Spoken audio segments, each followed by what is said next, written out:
അപ്പോൾ ഇന്ന് നമ്മളൊരു ഷോപ്പിങ്ങിന് പോകാൻ കേട്ടോ. എൻ്റെ അനിയത്തിയുടെ കല്യാണമാണ്. അപ്പോൾ അതിന് വേണ്ടിയിട്ടുള്ള പർച്ചേസിങ് ആണ് കേട്ടോ. സ്വർണ്ണവും ഡ്രസ്സൊക്കെ എടുക്കണം. കല്യാണം അടുത്ത് വരാറായി. പിന്നെ ആ സമയത്ത് കിടന്ന് ഓടണ്ടല്ലോ, നേരത്തെയൊക്കെ കൂടി എടുത്ത് വയ്ക്കാമെന്ന് വെച്ചു. അടുത്ത മാസമാണ് കല്യാണം.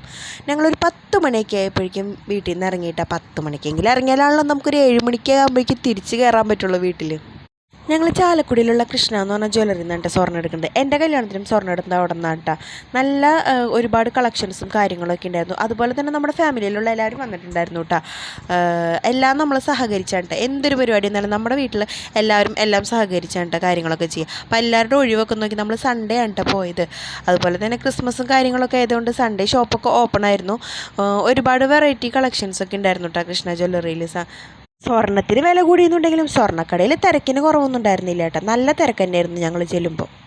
അതുപോലെ തന്നെ ഒരുപാട് നല്ല കളക്ഷൻസും ഒരുപാട് നല്ല വെറൈറ്റി മോഡൽ ഇയറിങ്സും റിങ്സും കാര്യങ്ങളൊക്കെ ഉണ്ടായിരുന്നു കേട്ടോ. അതുപോലെ തന്നെ നല്ല നല്ല മോഡൽ കാര്യങ്ങളൊക്കെ ഉണ്ടായിരുന്നു. അപ്പോൾ ഓരോന്നോരോന്നൊക്കെ നമ്മൾ ജസ്റ്റ് വെച്ച് നോക്കിയിട്ടാണ് എടുത്തത്.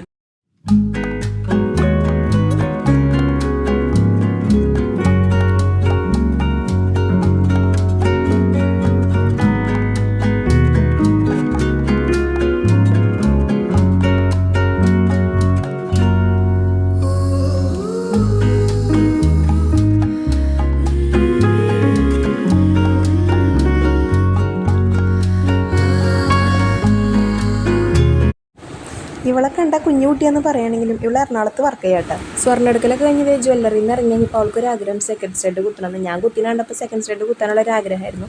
ആ ആഗ്രഹം അങ്ങ് സാധിച്ചു കൊടുത്തു. സെക്കൻഡ് സ്റ്റഡ് കുത്തിയതിൻ്റെ സന്തോഷമാണോ സങ്കടമാണെന്ന് അറിയില്ല. കുറേ നവരസങ്ങളൊക്കെ മുഖത്ത് ഇങ്ങനെ വരുന്നുണ്ടായിരുന്നു.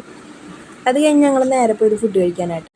ജ്വല്ലറിയിൽ നിന്ന് ഇറങ്ങിയപ്പോൾ തന്നെ 1:30 സമയമായിട്ടാണ്. അപ്പോൾ പിന്നെ നമ്മൾ വിചാരിച്ച് ഫുഡ് കഴിച്ചിട്ട് പിന്നെ നേരെ ഡ്രസ്സൊക്കെ എടുക്കാൻ പോകാമെന്ന്. പിന്നെ പിള്ളേർക്കൊക്കെ വിശന്ന് തുടങ്ങിയായിരുന്നു.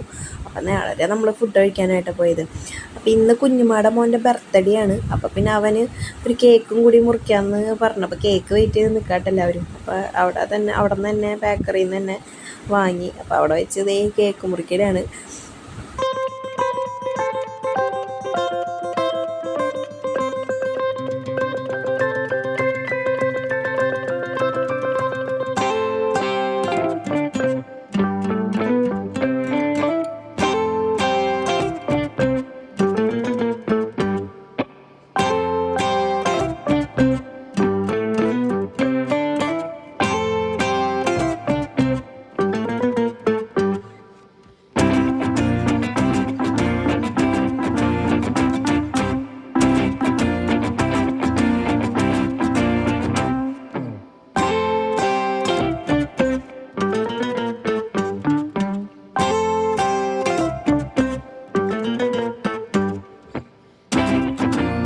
കേക്ക് അറഞ്ചും പുറഞ്ചും വെട്ടി പിന്നെ എല്ലാവരും പീസാക്കി അകത്താക്കി, അല്ലെങ്കിൽ കേക്ക് മെൽറ്റായി പോകുമല്ലോ.